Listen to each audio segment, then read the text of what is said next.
Welcome to this online tutorial of Epic Reads and Symbaloo. Epic is a digital library site for 12 and under. In this tutorial, you will learn how to log in and establish an account in Epic.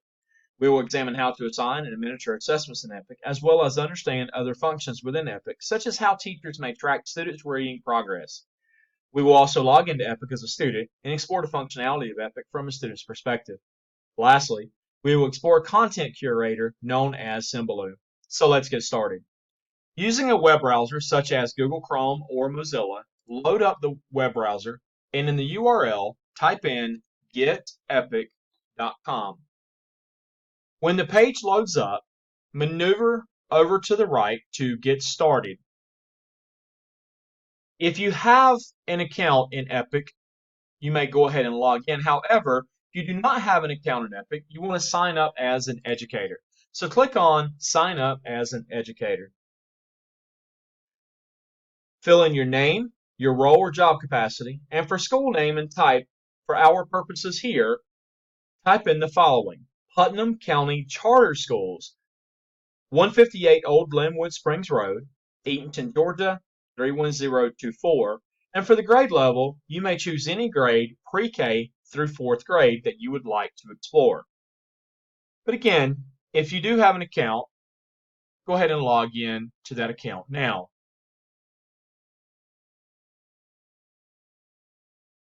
When you log in, it's going to bring you up to a page. On the left, it's going to say Parents, and on the right, Students and Educators. Click on Students and Educators, and again, if you have an account, go ahead and log in. And when the new page loads up, this is going to be the home page for your class. The first thing you want to do is add students to your roster. You can maneuver over to the right and click on Roster, and there are several different options that you may choose. You can click on Add Class Roster. You can import a class roster from Google, or you can add students manually. If you add students manually, click on Add Student and add the student's information one at a time. However, if you are using a class code, you may go back to your home screen and you may provide your students with the class code. Students can type in the class code and then fill in their information once they get to the class, once they enter the class code.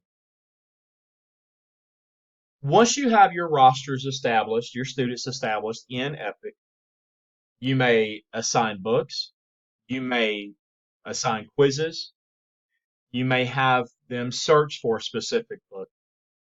So we're going to play around with that feature now. So up at the top, near the top center left, in the search bar, I'm going to type in a keyword. The keyword I'm going to type in is bears. If you notice here, it's going to bring up many different examples of bears or whatever the keyword it is that you typed in. You may filter this by reading level, by grade, Lexile, AR, and other characteristics. You also may filter this by fiction or nonfiction. You also may filter this by language. And then you also may filter this by books that contain an end-of-book quiz. So let's go ahead and filter some of these books out. So let's say we want nonfiction. And for our language, we want English. And we want one that contains an end-of-book quiz. So the books that have been assigned now are all books that are fiction, that are English, and that have an end-of-book quiz. You may assign a book to a student simply by clicking on Assign. You may click the heart icon here, okay, and it's going to save that to your library. You also may assign a book. So I'm going to assign this book to, for example, to Brandy Barling. So when Brandy Barling and Kara Elkadi log in, they are going to be assigned this book that they have to read. Okay, you may assign that to as many students as possible. The other thing with Epic is it contains videos. Now notice that it filtered. We're looking for bear, so it's filtered the videos all the way down to videos about bears. There are also read to me books where the students can, if they are having some difficulty reading or they just are now learning to read, they can click the read to me books, and they can also use the audiobooks if available. And of course, as you see here, there are no audiobooks available for this. Now, one of the things you can do as well is you can go to collections and assignments. Okay, you can see what books have been read, which ones you have saved. You can actually click on activities. You can assign quizzes. You can look for quizzes. And so what you want to do is when you create your first quiz, come to quizzes and again follow the prompts and you may assign a quiz. Also, you can click on class log and you can look and see which books have been completed. And if you notice here, Kara Elkadi has read a lot of books. Okay, she has went through these, and so it shows what she has done. All right. Now, moving away from the quizzes and exploring Epic through the books, we're also going to look at other things that you may do with Epic. In the top left center, if you hover over Explore and bring up, you will notice here that you can look or find books rather in Epic based upon subjects and topics. So for example, you can go to English language arts, you can look at fairy tales, learning to read, listen, read along, science, social emotional learning, social studies, math, and of course, other topics as well. The neat thing about Epic Reads is that books are uploaded weekly. Some more information about Epic Reads. Epic Reads is available to students from the hours of 6 a.m. to 4 p.m. using a class code. After those hours, you may assign books for students to be read at home, but their parents or guardians will have to have an account. They may get a free account for up to 30 days, but after that, then they will have to pay a $5.99 fee per month. That may sound like a lot of money, but considering the fact that there are thousands of books in Epic and you're helping children read, that's really not, that's kind of a great investment there. So that is my tutorial on Epic. Now, the next thing we're going to explore is Symbaloo. Going back to your web browser or opening up a new tab, type in Symbaloo.com. Now, before we go any further, let me explain what Symbaloo actually is. Symbaloo is a content curator. A content curator allows you to save websites. It allows you to save RSS feeds. It allows you to search web mixes, news, maps, the web, anything to find what may have been saved by other teachers. And you may create your own set of curated resources. So let's look at some of the ones that I have created in the past using Symbaloo. I have created a web mix for education. So if you look at these tiles, each one of these tiles links to a different site. So this tile linked back to Khan Academy, okay, which is actually a great learning tool.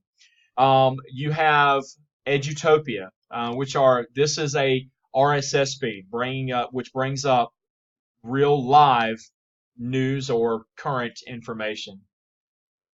One of the other things that I have, one of the other tabs I have used is ethical use, 21st century ethical use. So, for example, all of these these tiles here contain resources dealing with plagiarism and the like. I have also created a content curation tool just with different things here. So, for example, if you notice here, how these are actually grouped. This is grouped in green. This is grouped in yellow. This is grouped in a purplish or pink, and this is grouped red. Well, if you notice, these are all video production resources tools. So you can use Symbaloo to group. You can also use Symbaloo to group things. So all of these tiles here are visual design principles resources that I put together. All of the audio production resources are in yellow, so I grouped those as well. And then, of course, all of these up here are presentation tools, so such as Powtoons and Adobe Spark and Pear Deck. What we're using tonight, Screencast-O-Matic. And then you can also, I mean, one of the other ones I have put together is, this is kind of a small one, but Civil Communicators. And then lastly, a library toolkit.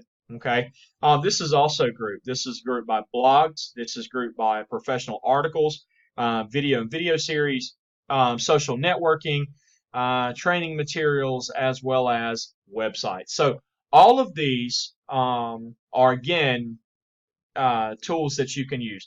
So what I want us to do now is I want us to actually open up a new tab, okay, and we're going to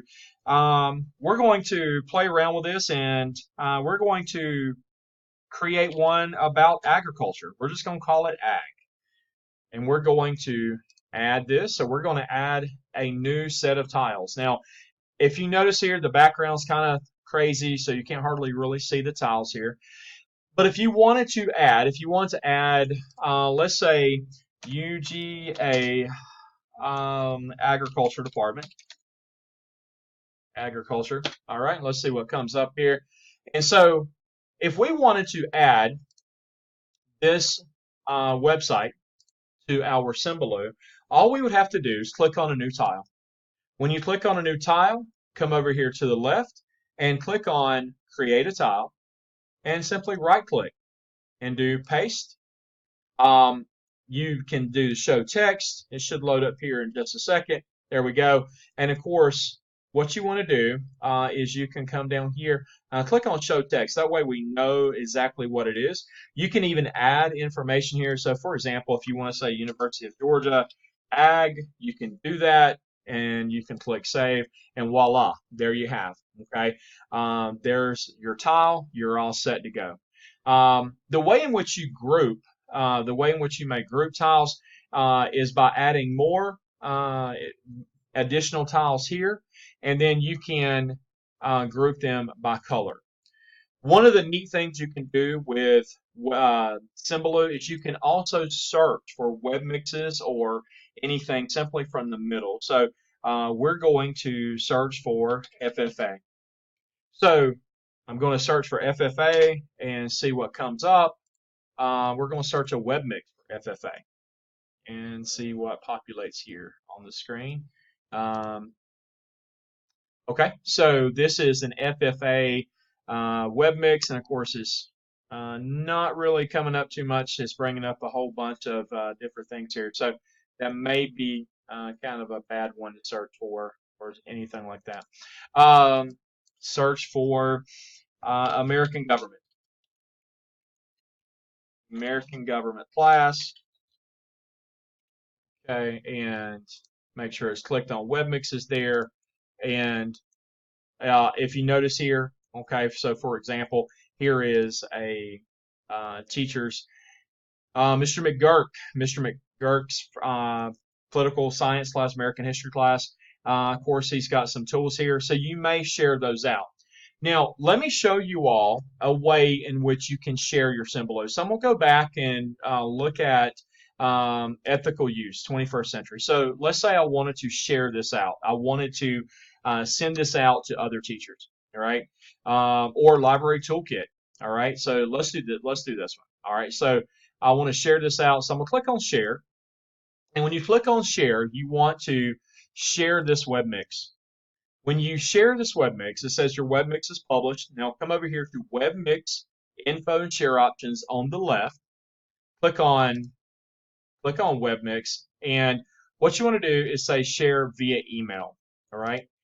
If you are embedding this, with on your website or anything like that, then you can do that. Share with friends. You can send the URL to a friend just simply adding their address here. That's fine. Or you can go back and you can just simply copy and paste the link here.